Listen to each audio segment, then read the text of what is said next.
Cocksucker. No. I'm going to bleep that. Why? I don't understand. Why are you going to bleep that? There's no reason to. Why would you? Why would you? We've already got the tag. I mean, it's great. It's so fun. The number one bleep podcast in the world. By the way, did I notice on the last one a little bell whenever that would come? Because there was one. Yeah, there was one in the middle apparently, and so yes, fantastic. So that might have to be the thing. The tally for the number. Kelsey's over there saying we're going to get more crazy with audio. I think as we reformat the show this spring. Fantastic. Reformat. I mean, technically, isn't it spring already? Can we reformat it now? It's not spring. Have you seen outside? No, I don't. It is technically spring. I went out to dinner with family and lady last night, and I walked out in like a light jacket. My kid is driving. I saw that. What the fuck? Yeah, he drove me. So I had 12 beers at dinner and said, "You're taking me home." But while we were at dinner, I did not have 12 beers. We walked in, it was like beautiful. It was like 55 degrees, a gorgeous afternoon. Walked in, had some tacos, had un cerveza, and turn around, and all of a sudden, my car is just caked with snow and sleet and ice and murder and fear and awful. Yeah. So I put my half cerveza back down and said, I guess I'm driving home. So, yeah. Like, Thunder snow. Yeah. Also, my buddy cop name when we do our buddy cop show, I am Thunder Snow. Okay. Thunder Snow and McGillicuddy. Oh, he's Irish. I'll be McGillicuddy. He's one drink away from liver failure, but that doesn't stop him from solving crimes for the people. That's right. I'll be McGillicuddy. I'm sorry, that was really that was racist against Irish people. I apologize. Ding. I that was really shitty. I apologize. Well, I mean, McGillicuddy, he could be Scottish, and then I'm just biased against myself. It just feels like, I think it was just like sort of the template 1950s name of like Dr. McGillicuddy. I don't know where. I think it feels like I Love Lucy. Something like that. This is something you kids have to know, that some of us grew up with a whole lot of black and white shows that were way done by the time we saw them. Yeah. I Love Lucy, Dick Van Dyke. I guess that's where it is. Beverly and that Hills list is Hillbillies. ended. Beverly Hillbillies, yeah. Yeah, some of those shows, yeah. I have currently sitting on my desk after it's staring at me is I got from a studio client a gift of speaking of shows that were done by the time I saw them, Golden Girls finger puppets. I believe I've mentioned these before. Well, I ended up eventually finally I'm a giant child, so I eventually took them out of the box and decided to reenact several scenes. Famous episodes, if you will. Currently, I have a Sophia and Estelle Getty staring at me on my studio desk, and I look out and just the disapproval that is just pouring from this finger puppet about our conversation about shows that, Anyway. Can you please tell me if on the packaging, do you have the packaging anywhere here? Well, no, I do not. Do you remember it? I think so, yes. Did it have in big letters somewhere, put your finger in Blanche Dubois? No, it did not. Welcome to 2 Shots and a Royalty Check, brought to you by Venmo, Your Money, Your Move, and Liquid Death, Murder Your Thirst. Let's get back into it, because I would have bought 100 of them. That's the marketing side of me. I don't know. Yeah, I bought 1,000 of them. Look, I don't want to be crass here. It should have said, slip your finger in Blanche Dubois.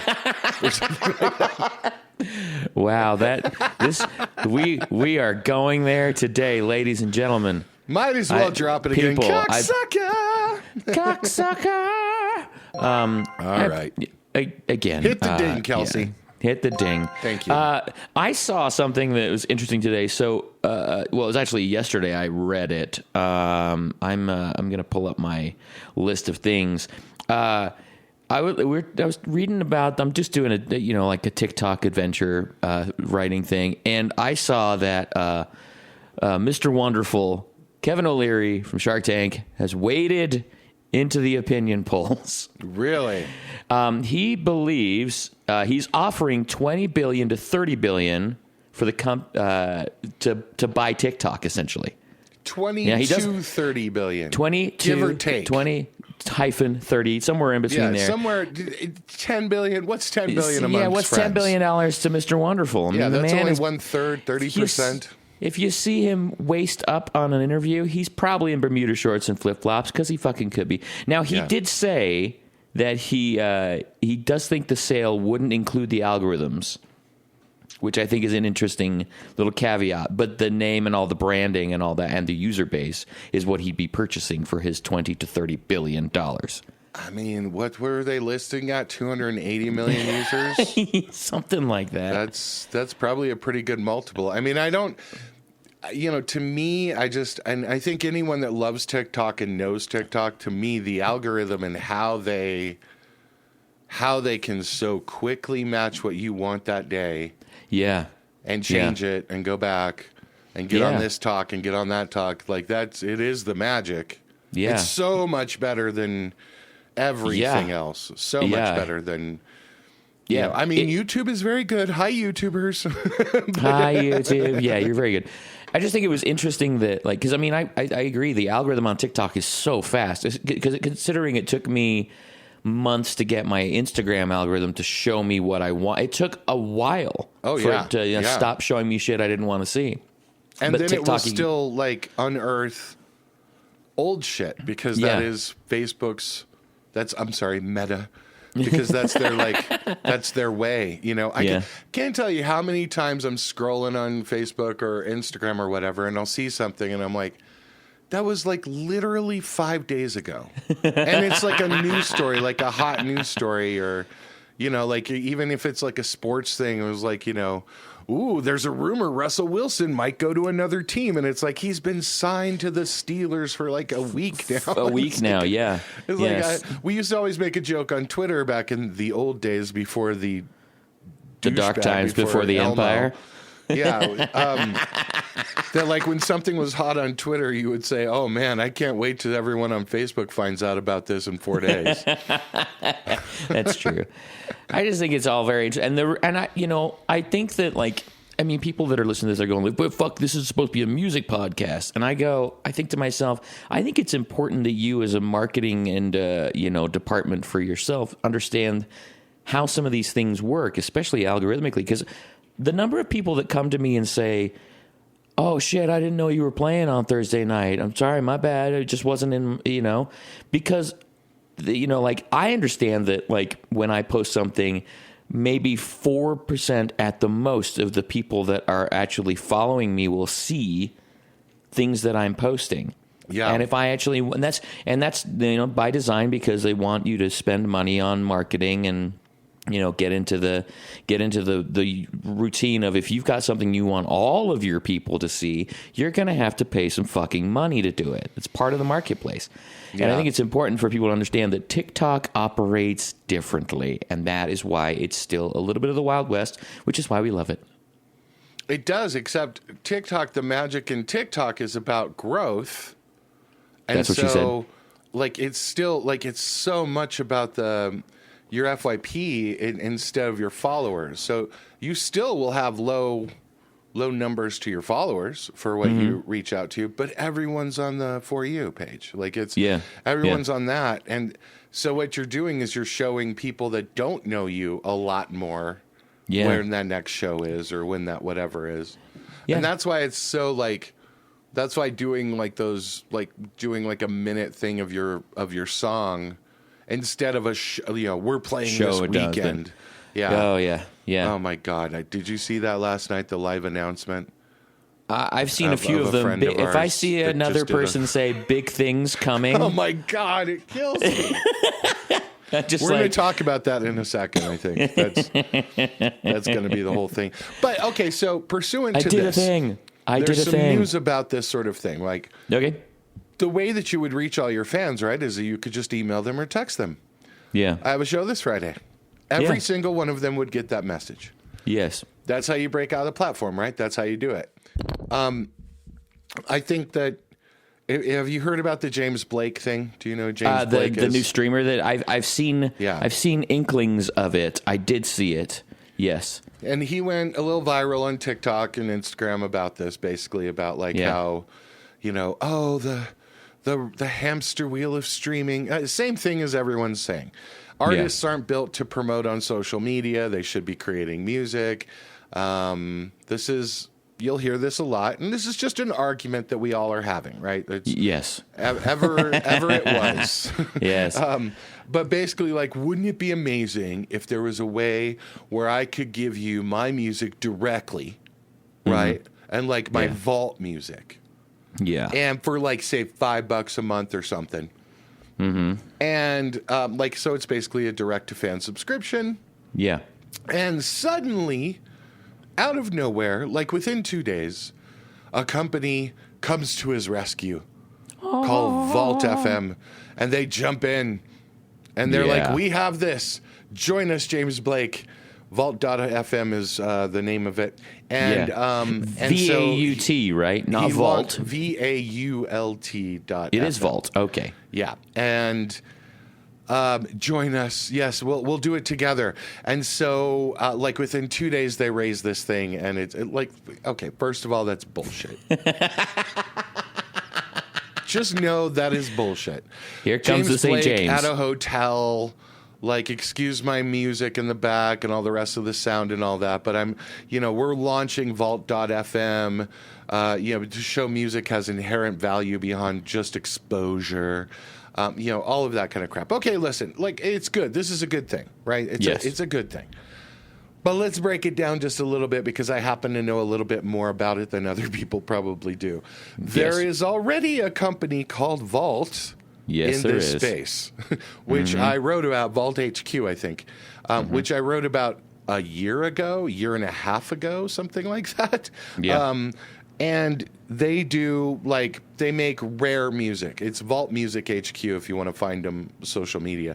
But what they're trying to do is like restrict music, and they make like kind of a rare thing.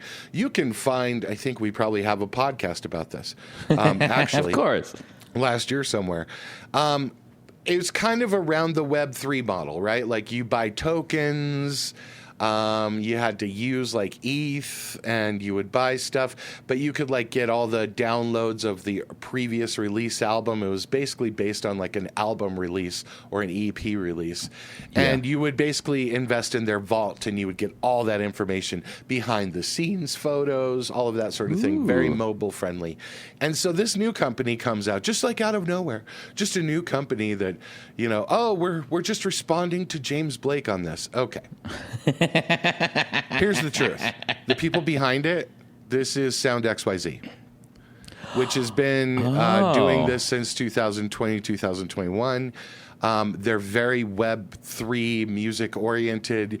If you know Sound.xyz, I've mentioned it on this podcast before, but I think the name of the company is Out of the Mud. The founders are very quick and they can move shit together. But this is already existing technology. And this is my grander point here. Every time someone bitches about the music industry, and the industry, I'm not talking about music or people or gigs or whatever, the industry, like how we're doing it. And they try to present you with a solution. It always seems like they're trying to bring up something as if they've invented the wheel. Yeah. Right? Like, oh my God, that's amazing. Well, what if I could just invest? What if I could just subscribe to my favorite artist and get all those things? How's that again? It's been done 1,000 fucking times. Yes, it has. And it's also being done right now on Patreon. And it's being done on Twitch. And you could do this on your own website. There is nothing fucking new under the sun about this. Is it being done on OnlyFans as well? Of course it is. Yes. It's like there are personal subscriptions. And the thing is, what you're doing is you're just hopping. How do I put this right? You're hopping platforms. Yeah. Like you're, again, going to entrust a platform to do this work for you. Yeah. And give that. So if you try to go sign up for Vault.fm, you will notice a little something. You can't take a look at any of the people that are on there. You can't take a look at their catalog or who's involved, right? It's really just vault.fm/James Blake. But the very first thing you have to do is give them your fucking phone number. Now, if you've ever been in tech, and I've been in tech people, the first thing we do is we look at terms and conditions. That's how you find all this out. This isn't like, stupid information like that's only held by a few people. You can find out all this, and you will realize they're using Stripe as their payment processor. They are data gathering everything about you they have cookies, HTML5 cookies, all their third-party stuff. They even say that you're consenting to give them all that information. They're getting all of that. James Blake is also probably getting some of that, but so is this company. So again, you are selling out your fans to a platform. Now, the deal with the devil may be worth it, right? Like that's what we do. We do that. Like we're doing the same fucking thing, right? This podcast is on Spotify, it's on Apple, it's on YouTube, it's on whatever. And they're getting other information that's coming down to us. Yeah. And we have our own website, 2ShotsMusicPod.com, where you could sign up and we'll get that, but same thing. Like even if I get your email, Google has it too, Yeah. So Exactly. thank you for emailing us, 2shotsmusicpod@gmail.com. But same thing, same, right? Here's the thing. This doesn't work for most of you who are listening to this.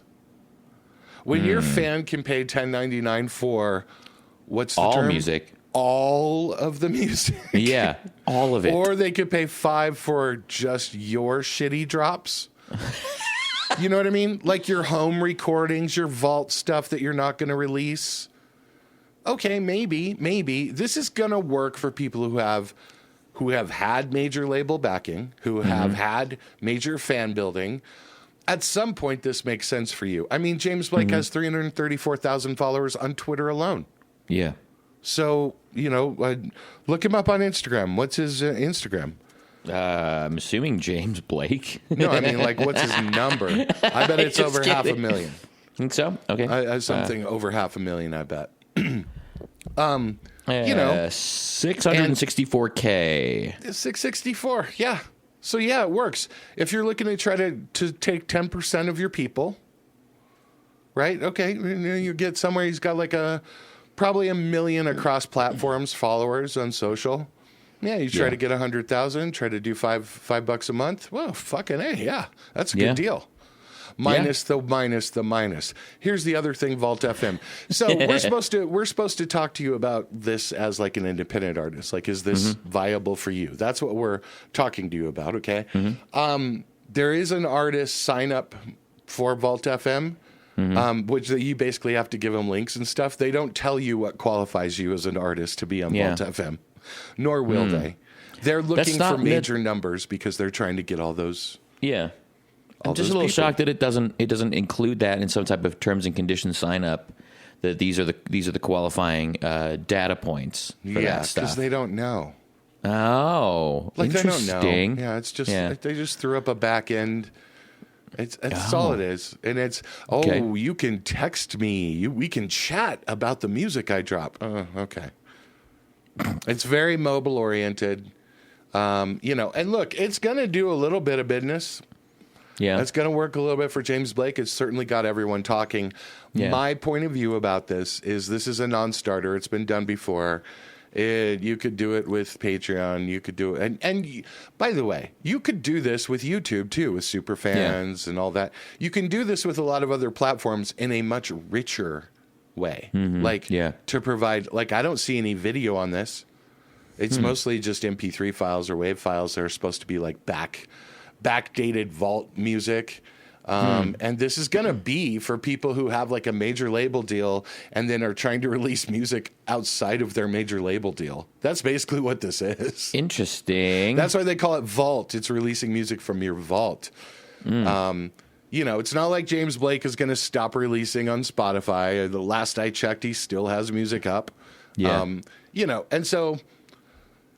Look, we'll argue about it, but do I think you should spend much time trying to do this? Probably not, Yeah.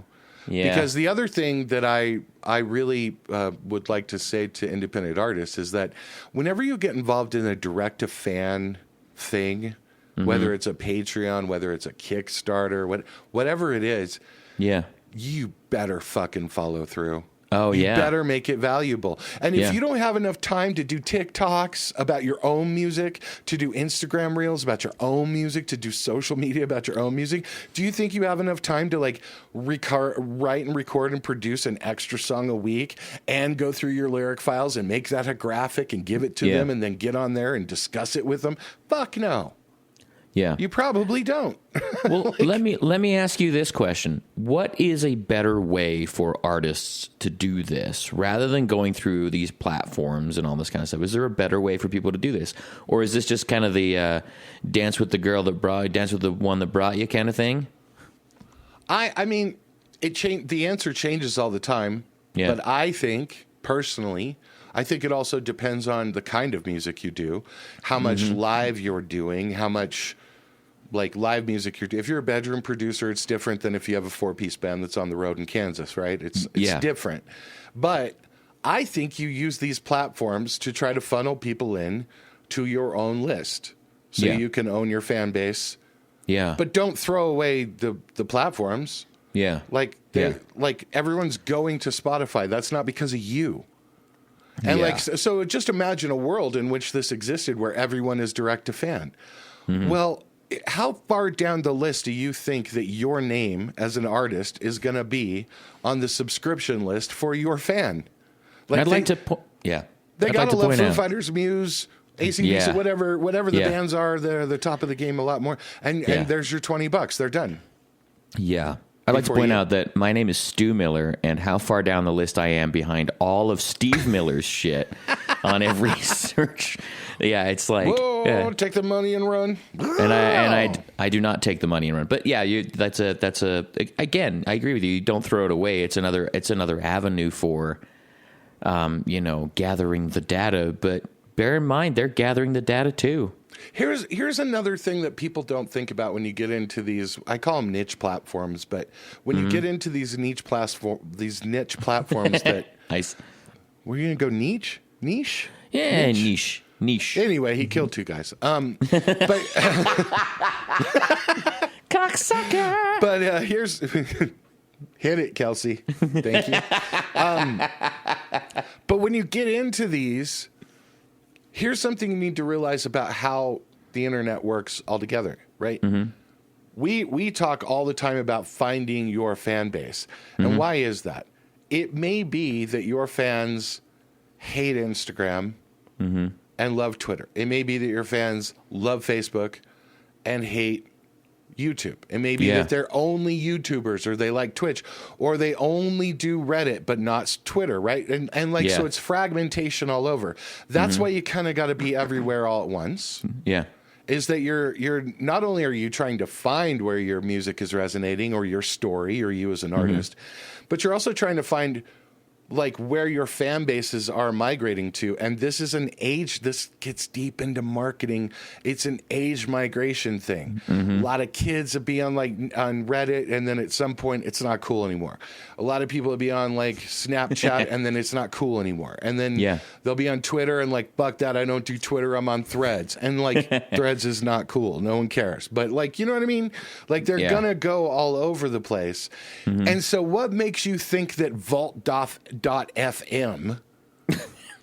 right, is like feels better than Instagram or Facebook or YouTube or Twitter or TikTok? Like, what the fuck makes you think that like someone's going to want to open that app every day on their phone?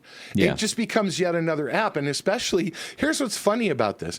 If you get into this story that James Blake is telling, and this is all over TikTok and everywhere else, about how artists, I saw this said the other day and I kind of agree with it. Most artists should probably get a therapist before they get a manager. And I would agree with that. Agreed. Yeah, especially for how to deal with a manager. Right? That's just true. But before you start giving up 15%, give up 15% to a therapist and you'll probably have a little bit of better life. But what I'm saying is that when you do this, like the argument is we're online too much. It's hurting our mental. It's hurting our psyche. It's hurting our soul. It's hurting our spirit. It's hurting us as creatives. Okay. Yeah.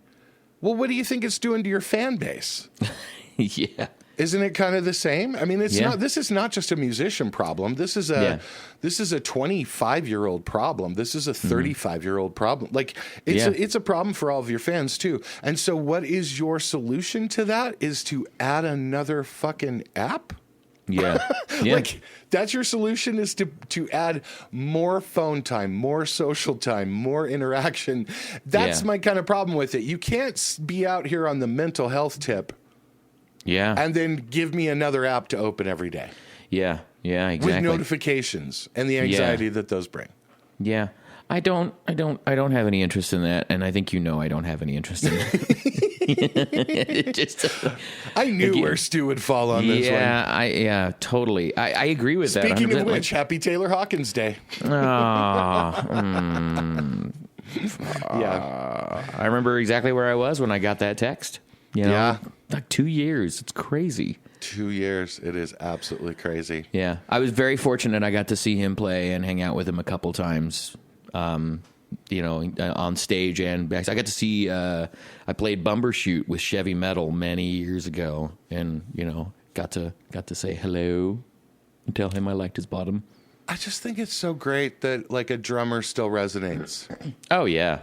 I mean, he's so much more than that. He's just like a true rock star. Yeah. Like that kid, he's like that guy that at 48 years old, you'd still go, look at that fucking kid go. Yeah. Yeah, exactly. Yeah. Because he had that energy. Yeah, yeah, I know. I mean, we know a few people like that as well. Yeah. In our Denver community. Not me, but But that's old man like St. James. We do need an alert for when a St. Jamesing is approaching, like a St. James alert. Yeah, something like that. I need to come up with some sort of air raid siren. Perfect. Yeah. Let's do that. Which just makes me think of Iron Maiden. Excellent. Well, I mean, like there are worse places to go. So yeah, Taylor Hawkins, like what a brilliant, fantastic, energetic human. Gone too soon. I mean, gone too soon because of his own demons to a certain extent. But speaking of therapists, we still don't have the answer.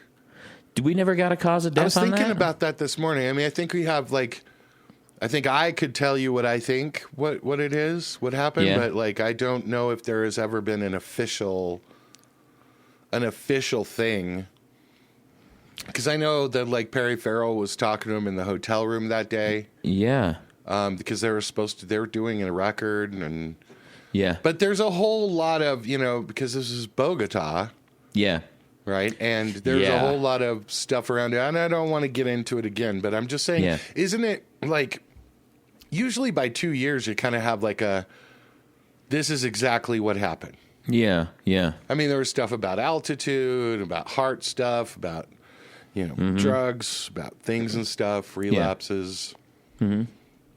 And anyone that's an old Foo Fighters fan knows that Taylor already died once in London. Mm-hmm. But yeah, so I will say this. I think you should listen to the song Low by Foo Fighters. Yes. That's one of the songs you should listen to today to remember Taylor Hawkins. Fantastic choice. And don't worry about the mastering. I know Dave Grohl fucking hates the mastering on it. Yeah. This isn't what song would you tell people to listen to from? God, I don't.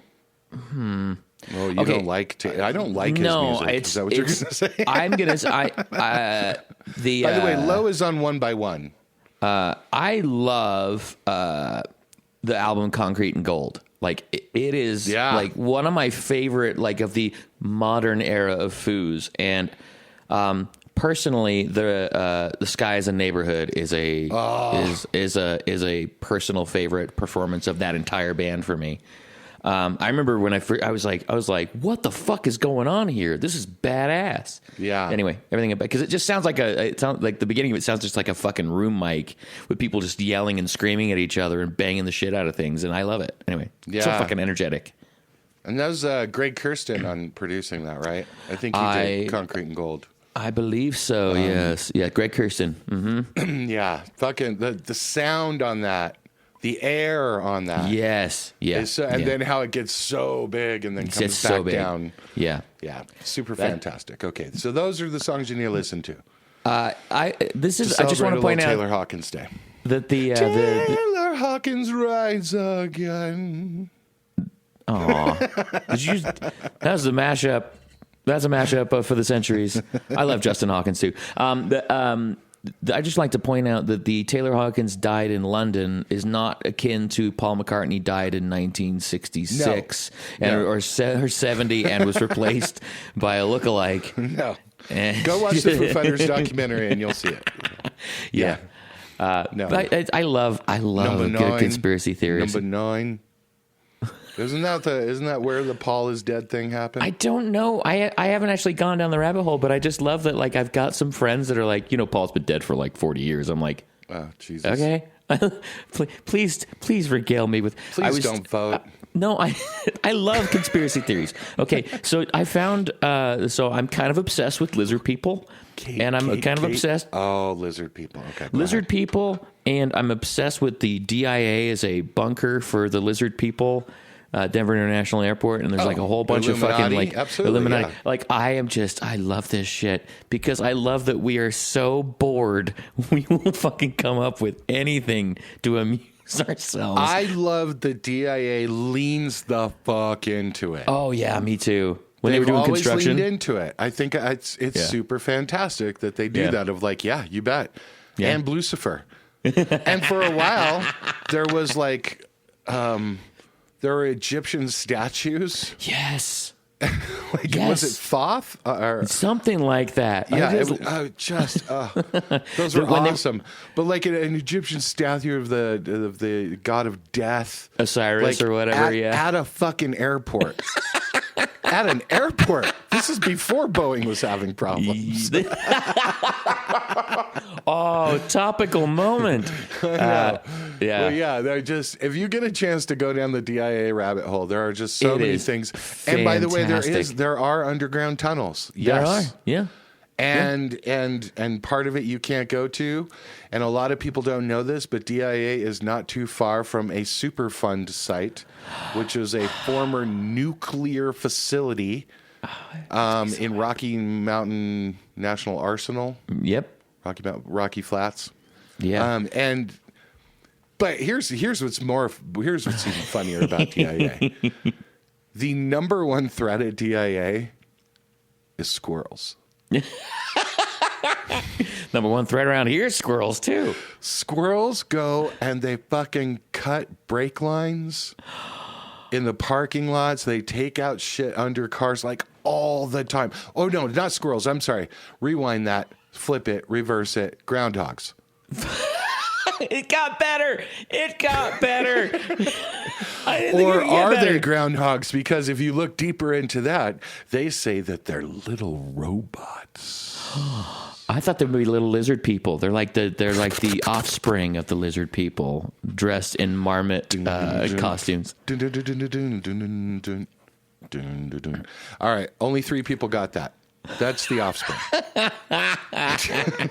Was that self-esteem? No, she's doing it now. Okay. Excellent. You said offspring. I did. I love offspring. Offspring. I love offspring. I love that Dexter is a fucking like fucking biologist. He's like some like brilliant, got a PhD, flies his own plane. Yeah. Fucking awesome. Yeah, they turned out right. They turned out okay, didn't they? Yeah. They didn't end up like Wes, like riding the luggage carousel at DIA. We're back to DIA again. We're back to DIA. I love, so when they were doing all they basically just finished remodeling a whole fuckload of shit. There's always, everything in Colorado is always under construction. Yes, always. But when they were doing all the destruction, not construction, they had these signs up like, what are we building? A new lair for the lizard people, and had a fucking picture of a lizard whose eyes like blink sideways or some shit up there. And it was, it was right around the time when I was flying all over the place on weekend warrior tours and all that stuff. And I kept seeing it and giggled every time. And then, of course, had to get on my phone and just go down the rabbit hole on what bananas shit they're talking about. And there is a collated website where all of the theories come together in threads. And I cannot remember the name of it. Michael will look it up and put it in the show notes because, Kelsey will do that.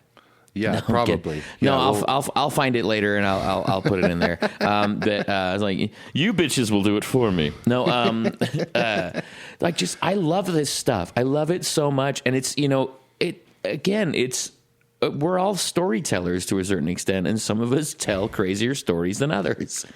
I mean, DIA actually, like, visit Denver at denver.org actually has this stuff on there. Oh, fantastic. Yeah, I mean, it's even DIA has, like, Sky History TV channel, uncovercolorado.com. I think that's the one that you're talking about. Yeah, maybe. Which is just hilarious. My favorite one was the secret apartment.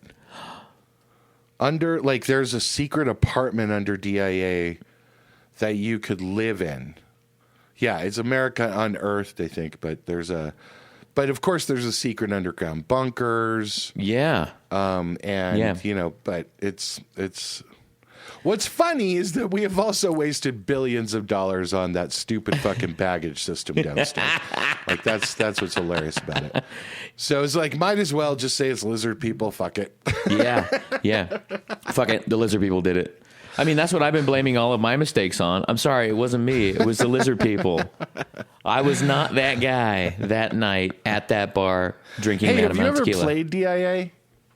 Did you do one of those little summer series things? I did not. That's a place. That's a spot. I've done the one. I've done the Nashville one. When you get off your international flight and Keith Urban's standing there. It was not. I did not play with Keith Urban, but yeah. But I've never done I didn't know they did one at DIA.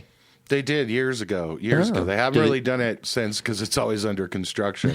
When they were building out the A thing, I did a weekend. Yeah, and it was just it's while people are going by on the walkways. And then nice. I was like, my lyrics or something were included in some sort of a design center. I have pictures of it somewhere, but like fantastic. I got chosen to be like part of the Songwriters of Denver thing. And oh, nice. Yeah, it was really fun. Very good. It was really fun. They stopped doing the music, which is probably a good idea. Yeah. Yeah, I don't think that the international travel it's such a stressful experience going through airport security, walking those walkways, getting to your gate and all that. It's just the last thing I want to hear is some asshole screaming about his feelings. Yeah, it was a tough set list to figure out. Like what are you doing at 11 a.m.? Yeah, exactly. For the international thing where everyone's like just gearing up to be on a plane for 12 hours or whatever. Well, what's the last song you want to hear before you die? What's funny is like I'm trying to remember. Like I would be like, what song do I play? Are these people going on a vacation? Are they going to Ohio or are they going to Cabo? Because if they're going to Cabo, you're playing Jimmy Buffett. If they're going to Ohio, you're playing the theme song to the Drew Carey Show. So which one are you? Pretenders. You're exactly. You're playing something. It's a tough call. So you're like, let me just pick a song from every state.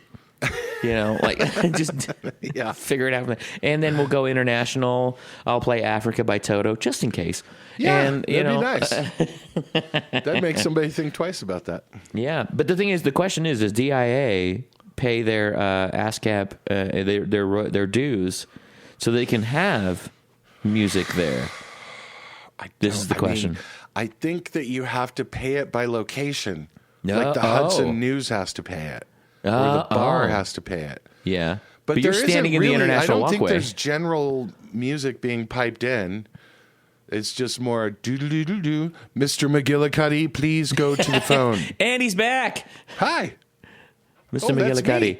That's like, I'm a retired cop. It's got to be doctor. Like he bending can't be the Mr. rules. McGillicuddy.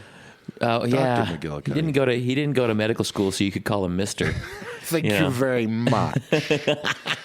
All right, we got a really good question here that is I'm just dying to get into. Yeah. When should we start promoting a show? Ooh. When should you start promoting a show? Now, on the face of it, that seems like sort of a simple question, but it is a little bit complicated. Mm-hmm. So if you book a show, let's say 4 months out, do you start promoting it today? If you book a show 2 months out, if you book a show this weekend, blah, blah, blah. So how do you decide on when to start promoting a show? I have like my quick answer is as soon as someone can buy tickets. That's basically my quick answer, unless it's a big event. If you're part of like Bumbershoot or Coachella or whatever, if you're part of a festival, you probably have it in your rider and your contract where you have to start promoting the show. Absolutely. But you also want to say for a destination event, you also want to make sure that everybody knows that you're going to be there. So a better answer to this question, in my opinion, and I want to hear your opinion too, is please don't fucking promote an announcement of the show. Big things coming. We did a thing. Big announcement tomorrow. Oh, fuck you. What do you think it is? Where do you think we might be playing? What's it gonna be? And like trying to get a bunch of social, like nobody gives a fuck, you guys. That's not how you do it. No. Coming up in later tonight, we're gonna have a live announcement. Join us at 7. Just make the fucking announcement. Just make the announcement with the. And by the way, if you're making the announcement, don't link me to everything in your world. Yeah. To your website or whatever. Link me to the goddamn tickets. Mm-hmm. I'll find you. Yeah. I'll find you if I care. Yeah. If I want to do it, I want to go get the tickets right now. I want to go do it. And just understand, I've been holding tickets for a show for a year now. There's a show I'm going to in August. Nice. That I bought. So just so everyone, like when you get into real world stuff, that's how shows work. Is like the second that it comes out, here's the link of the ticket. You want to get in. You want to create a little bit of scarcity. Yeah. Like, hey, tickets just were released. Go get them now. You can always later on go, we released a few more tickets. Last chance. You can do shit like that. Yeah. But do not promote the announcement of the show. I hate you. St. James alert. There it is. Here it is. Hit the sounder, Kelsey. Yeah. There. John Cena. You can't see him. I agree with you, and the big things coming drives me batty because it just makes me want to turn you off. I don't like. Here's the other thing: is like I like to see just the announcement. Like if I'm following you and I've engaged with you, and you're a person that I really enjoy, I'm going to see your announcements. And if you want to put some money behind it and start marketing things, and that's a different thing. But you do not put money and market and advertise big things coming tomorrow. No. We've spoken about this many times as well. Give some joy to get the money. Thank God. Yes. Right? Give some joy. And so another way to do this, so to give you a few hints on how to do this better. Yeah. Yes, you do the announcement. Go get tickets. It's whenever it's going to be. Yeah. Let's just say June 1st, we're playing this show. Here's the link for the tickets. Mm-hmm. Then you can do something of like, hey, we're going to be playing one of these. Which one of these 3 songs, which we haven't played in 2 years, do you want to hear us play? Yeah. Boom. Engage your people. That's another announcement. Mm-hmm. What cover would you guys like to hear that we've never played before? Yeah. And give them some choices. Don't say anything. Give choices, 2 to 3 choices, that sort of thing. Yeah. Put up a poll. I just saw somebody just do this. There's a band in L.A. that just did this. The guy was like, hey, choose my shirt for this show. Nice. Okay. It's just these 2 shirts. He's just holding it up. It's a fit check, right? So like, which shirt? I'm not really sure. Like, and he played it really well. Like, I'm not really sure which one of these shirts. It's been a while since we guys have played for you at this venue. Yeah. And he was doing this. I mean, people love that shit. People love to just give their opinions. Yeah. That is a show announcement because right under that is the ticket link. Mm-hmm. But it's not, we're playing at 8 o'clock. Yeah. No, it's like, what is the show about? Like, that shows your personality a little bit. Yeah. That kind of stuff. I've seen other bands do something to where they try to promote their street team, where they'll say, hey, by the way, they tag people and go, these are some people who have tickets if you want to pick them up before the show. Yeah. Yeah. That's kind of cool. Yeah. Let me tell you how not to do this. St. James alert. Hit the sounder. Okay, I just saw this the other day. Oh, man, some of the people that listen to this are going to know who this is. I don't give a fuck. It was horrible. Okay, so it's basically, it's a show that's coming up in like a week.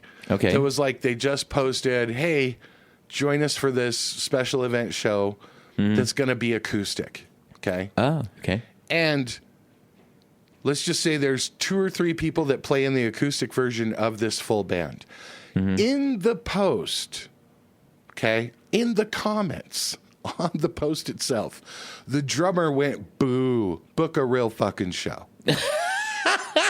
Okay, that's funny. That's funny. Oh, no. In the comments under the show, one of the guitarists said, I always love finding out about a show on Facebook Oh, shit. that was booked. Have fun. Oh, no. And Oh, then it got in worse. the comments, another one of the band members said, bro, we booked this show months ago. I told you. Like, all of that I just said is a text. Yeah. That's a text amongst the band. Yeah. That's Unless over they're a beer. It is not on your Facebook live show post. I mean, here's the question though: are they playing with people? I mean, is this like they're like it's everything's fine? They're, God, they're, God, I wish they were playing 3D chess here. No, oh boy! That'd be my first question. Is like, are you guys fucking with me? You know, like that's oh my god! It's embarrassing. Now here's here's the one non-embarrassing part of it. Nobody gives a fuck, so nobody's looking at this post. They don't really promote very well. It's kind of a birthday show or a special event show. It's not really a show. It's come and drink beer and we're going to play some songs. But it's still it just sort of like don't do that. Do not do that. Do not posts with the band members. Be classy as fuck, would you? Just a little bit. Just a little bit of class would be great. A little more class would be nice. Yeah, I agree. Guys. You guys. Man. By the way, I do agree with you that as soon as you can buy a ticket, you can start promoting, but you have to be creative about it. You can't just say, big show coming up this weekend. Did you get your tickets yet? You know, like you just find a way to be creative. Show a photo of your cat and be like, "Hi, I groomed my pussy for that." I don't know. I'm not allowed to say those kind of things on the internet. You can. But, I can. But you know what I mean? Like just there's ways to be creative with regards to this. You're right. The guy holding up his shirt, do not have an argument, whether fake or real, with your band in the comment thread. Unbelievable. Oh my God, that's incredible. That's amazing. By the way, thank you for sharing that and bringing that. Speaking of bringing joy, that brings me joy today. Thank you for that. It brought me joy too. That's why I wanted to bring it up. I know they're going to find out. It was somebody. One of them I know at least listens to this, and so I'm going to get a text. That's all right. I don't give a fuck. You know I was wrong. You know who you are, and you know it was wrong. And you were kind of kidding, but the rest of them weren't, and you know it. Yeah. It's bullshit. And look, it's not just them. I've seen other bands do this to where a band member is like, I didn't know about this. Yeah. Like, don't put your laundry out there like that. Come on. No. You're showing your skivvies. You're being, especially if you're like, again, we talk about like, the history, like this is not the only band and the last band you're going to be in. If you're a professional working musician, you will be in other projects, right? You will be in other projects. So if you shit the bed like that in public, that is going to affect everything you do from this space forward. Again, spend money on a therapist before you spend money on a manager. Absolutely. I like this. Anyway, and we're back to that. Yeah. All right, let's get to the sync of the week. What are we doing on this one? Are we doing you? Are we doing me? Are we doing both of us? I think we can both say that we heartily agree that the syncs of the week this week come from the same place. I think we can say that. Safely say that. Say that. Yeah, especially since in the last one I shit the bed and didn't do a singular sync. I did an entire artist's catalog throughout the movie. Yeah. What's the sounder for stew? Yeah. Oh, that's a good one. Idiot. I shit the bed. Anyway, I think we can both agree that. Why don't you go ahead and you go ahead and announce yours? All right. Here's mine. I watched the new Roadhouse. Roadhouse. Yay. Oh, my God. I watched the new Roadhouse. Felt like I had to. Yes. It was funny. I saw a post. I heard from someone who saw this post that basically said, hey, if you're Gen X and you heard about the new Roadhouse, here's what you need to do. Go watch the old Roadhouse. Yeah. And that was it. Yeah. That was it. That was their comment on the new one. Don't watch it. Look, big, stupid, fun movie to me. Yeah. I found it like ridiculous and enjoyable from a visual standpoint.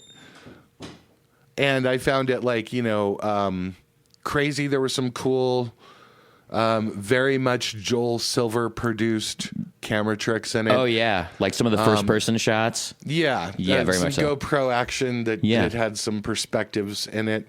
This is Jake Gyllenhaal.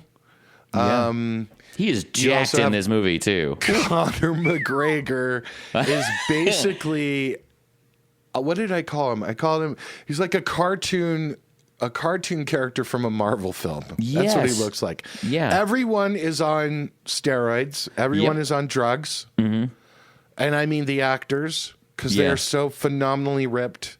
Yeah. And Conor McGregor is twice the size you've ever seen him. Yeah. Yeah. I mean...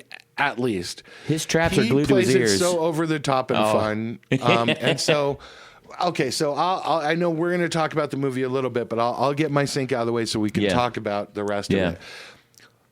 This is a reverse sync of the week. Oh, yeah. This is a reverse. This may be the first one.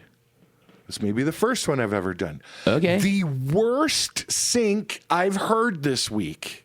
Hit the sounder.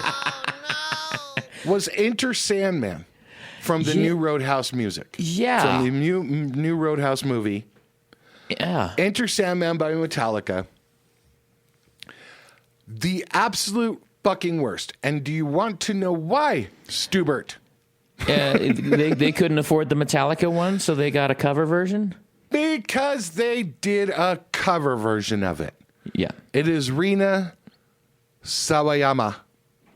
Now, I'll get into some deep shit after you do yours. Yeah. Because there's a whole backstory into this. Yeah. There are people who think this is the version, that this is Metallica. I knew it immediately. It's used twice. It's used twice in the thing. It's used first, and then it's used in the penultimate. It's his walkout theme as a UFC fighter, and then it's also used in the penultimate fight. Yeah. And so, Randy Poster is the music supervisor, and that is my worst fucking sync of the week. And why, Michael, are you mad they didn't use the original? Because they could have used the original version. Yeah. Yeah. And I'll tell you why after. Well, okay, I'll tell you right now. Metallica owns their masters. Blackened Recordings is the Metallica record company. They got the publishing. This is what a sync is. Go back to all the other podcasts. Master and sync. Master is the master copy. That is the actual recording. Sync is the actual publishing side. They got the publishing side. It's listed under both, right? Blah, blah, blah. And so they actually own this master too. This is from a cover album that Metallica had done on their own behalf under Blackened Recordings. They own this master as much as they own the first one. So fucking pissed off because it's not the actual song, and it pissed me off. And I know there's a reason for it because of the kids and the and whatever. But fucking, this is why they wanted to use Enter Sandman is to drive that scene. Yeah. And I was like, those are the wrong notes. It was the wrong key. That's what I noticed. It's the wrong key and some of the wrong notes. Like there's parts of it missing. Yeah. Yeah. And okay, so anyway, that's my sync of the week. I'll shut up now, and I want to hear what you thought of Roadhouse. Yeah. Well, okay, so I'm gonna second you on that. It was an odd choice, that version, because there's no vocals. It's only the instrumental. I know. I like right away. It was. I was like, did they speed it up? Right. Or did they Verispeed? And I was like, no, that tone is wrong. The drums are wrong. Like the whole thing was just a little. I was wrong. like, is this from S&M? Yeah. No. Why would they pitch it up for S&M? I don't understand. Yeah. Anyway, I just can't. I'm a massive Metallica fan, so like I know you. I'm pretty sure you are as well. Like, but those were the albums I grew up learning to play. That's how I learned to play guitar. Was Kill 'Em All through the Black Album, essentially, right? And so the second, like that is ingrained in my psyche, and I am the demographic for Roadhouse. Yeah. I am the demographic for Roadhouse. So when you play Enter Sandman and it isn't the right version of Enter Sandman to a 40-something-year-old man who is watching Roadhouse, you're taking me out of the film. That's what I'm saying. Like, there's a reason they picked that song. Yeah. Was to connect with the age group. Yeah. So why not pick the original song? I had a huge argument last night about this. About like, okay, well, maybe they couldn't afford the master. And I got into music supervision and like what the budget would have been and, blah, blah, blah. And they had to pay for the Post Malone and there's 20 needle drops. And I'll go a little bit further into that after we hear yours. But I was like, but here's the thing. They used it twice. Yeah. And then when I found out that it actually is under Blackened Recordings. Yeah. I was like, holy fuck.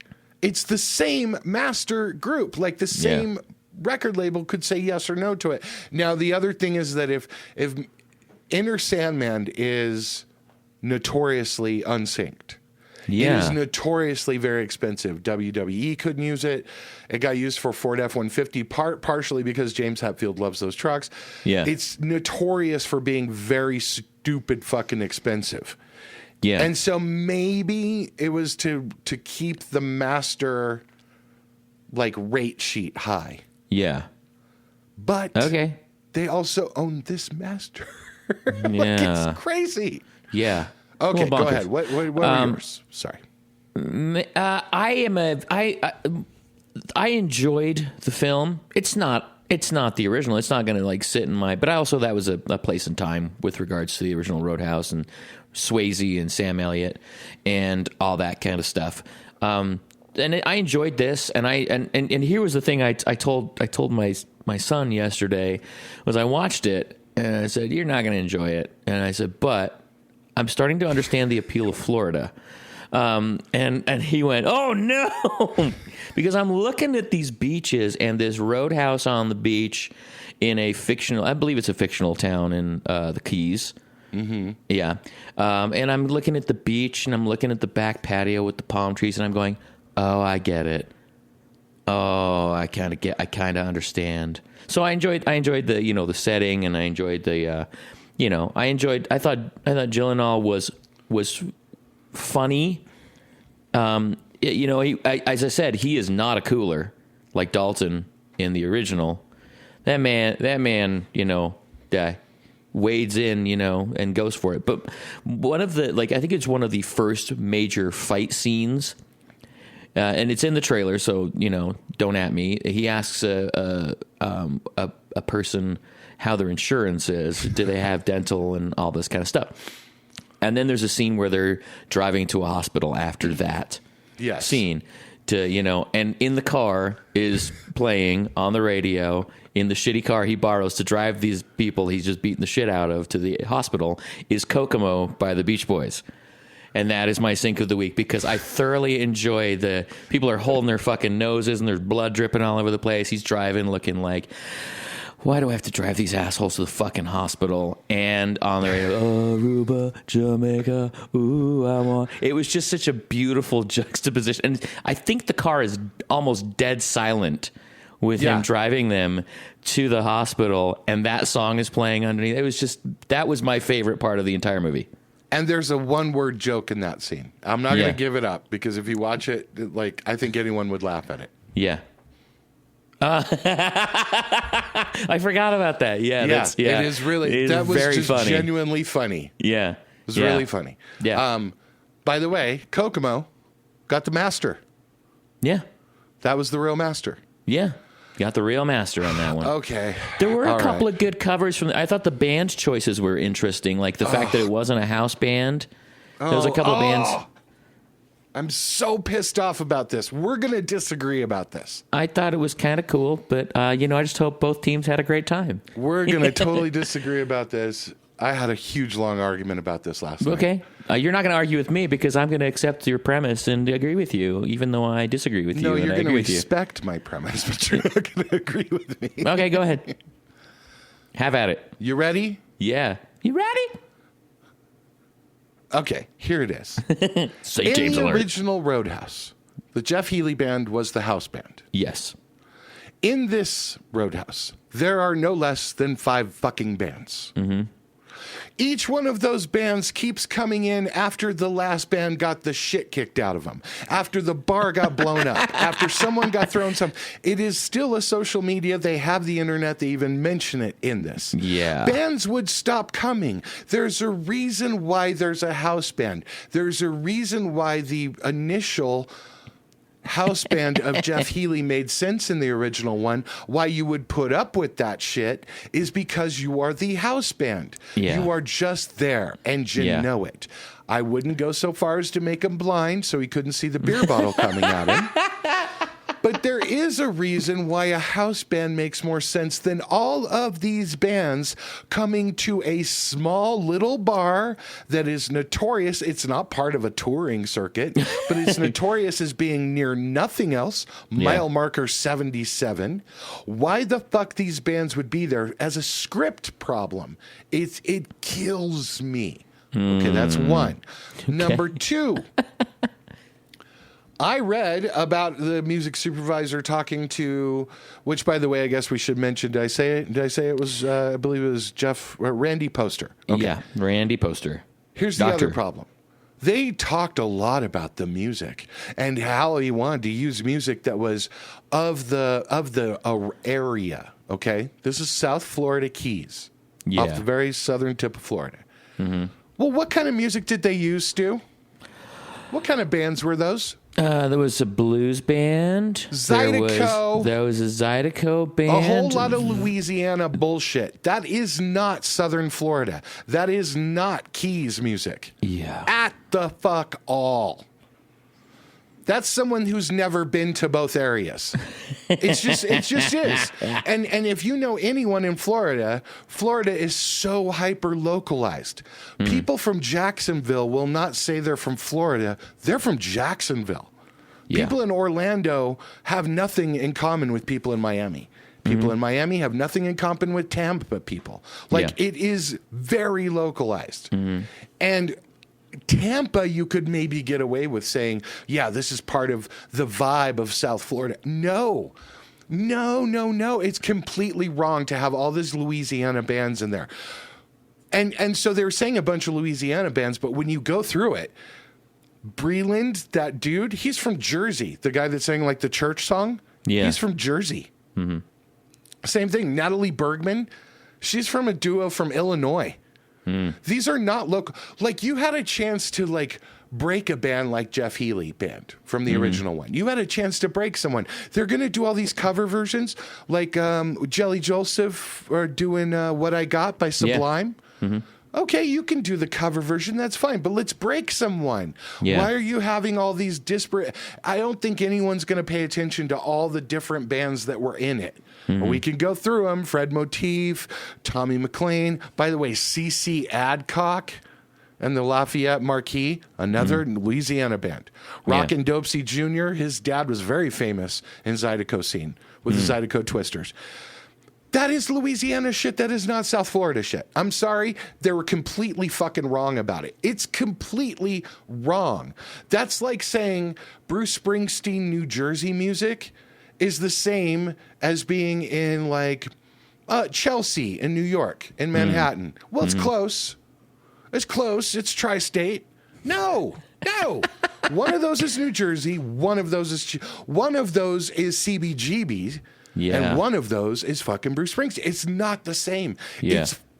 The music, in my opinion, hit the sounder, sucked. It sucked. They had a chance to make the music a centerpiece of this. It opens with a Post Malone song. Let me start with this. Opens with a Post Malone song, and Post Malone is on your screen. Yeah. But he's not Post Malone. But you're hearing a Post Malone song. Now, normally when musicians get into movies, they don't have their music over them because they're trying to establish themselves as an actor. I'm not saying it's not anywhere in the film or anywhere in the TV show. Of course, that's why you have them, right? You're a fan of Post Malone and you're a fan of his music, and he's like, hey, man, I can act. Oh, yeah? All right, well, come on in and act. And by the way, he did a good job. Yeah. I thought. Yeah. But that is a stupid fucking sync to have Post Malone over a character played by Post Malone if you're trying to get me to believe that's not Post Malone that I'm watching. I didn't care now, that I know much. this is all in-depth, like script producer shit, and no one's going to really give a fuck. Everyone's going to be like, oh, it's no big deal. I'm just saying it could have been so much better, and that pissed me off. Yeah. Yeah. My brother made a point last night. He's like, there's a reason this went straight to Prime. They didn't put that on the big screen. Well, $25 million. Okay, let's get into the business of it. So they offered $60 million. So there was an Amazon movie. Yeah. Amazon bought out MGM. MGM owned Roadhouse IP property. Okay. Yeah. MGM was going to make this. They're the ones that own it. Amazon basically offered $60 million to go to theatrical, or $85 million to go straight to streaming. Whoa. They offered the producer and Jake Gyllenhaal that. Well, guess which one they took? Of course. 85. Yeah, of course. But I bet you that the music department got their 2 to 5% based on the $60 million. Oh, yeah, okay. So when you're dealing with like the music, by the way, there's 20 drops in this song. Yeah. In this movie there's a lot. 20 drops in the movie. Yeah. And so, but it went straight to streaming. Yeah. No theatrical release, and the director boycotted the South by Southwest panel or release of the movie. Was that Doug Liman? Because of the way MGM and Amazon fucked with it. Oh, interesting. Because he wanted it to go theatrical, but he got the money. But I think the director was at odds with the producers and Jake Gyllenhaal, which, that means if you get 85 versus 60, Jake probably got closer to 10 to do it. Yeah. Post Malone got a new tattoo. Oh my God! What was the name of Conor McGregor's character? Oh, this is people screaming at the. Oh man, he's called Knox. Knox. Yeah. Okay, in the scene where he has the golf club, please take a look at his abdomen.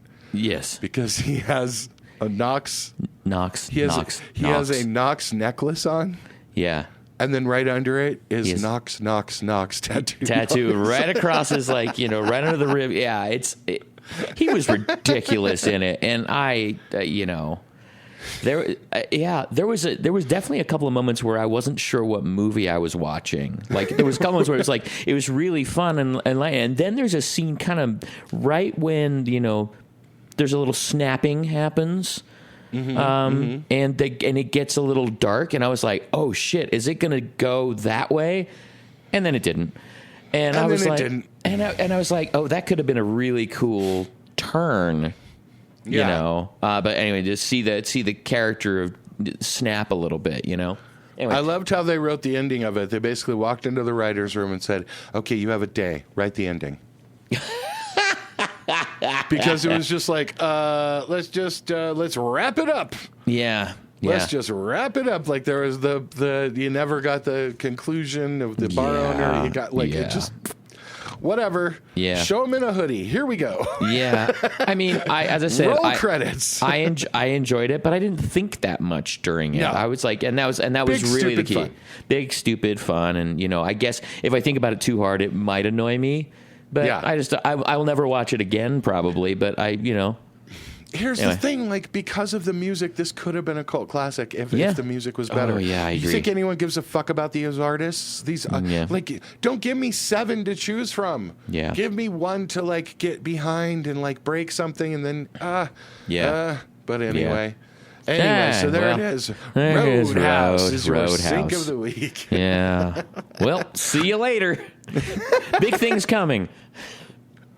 Big announcement tomorrow. Everyone. Hey, make sure to check out StuFilmMusic.com. Let's wrap this sucker up. supposed to say that so they know when to do the thing. Yeah. Remember to rate and subscribe, give us 5 stars, and leave a hilarious comment over there on Apple Podcasts. You can also subscribe and hit the bell over there on YouTube. Thank you so much. We're nearing 2,000 people over on YouTube. Yay. Thank you so much. Thanks, everybody. You're very you attractive. can follow us wherever you follow people at 2ShotsMusicPod. That's the number 2ShotsMusicPod. And you can email us, 2ShotsMusicPod@gmail.com. Do you have anything else that you would like y'all to are offer? beautiful and lovely, and I'm glad both teams had a good time. All right, you guys. Roadhouse. Have a great week. Write a great song, and we'll talk to you soon.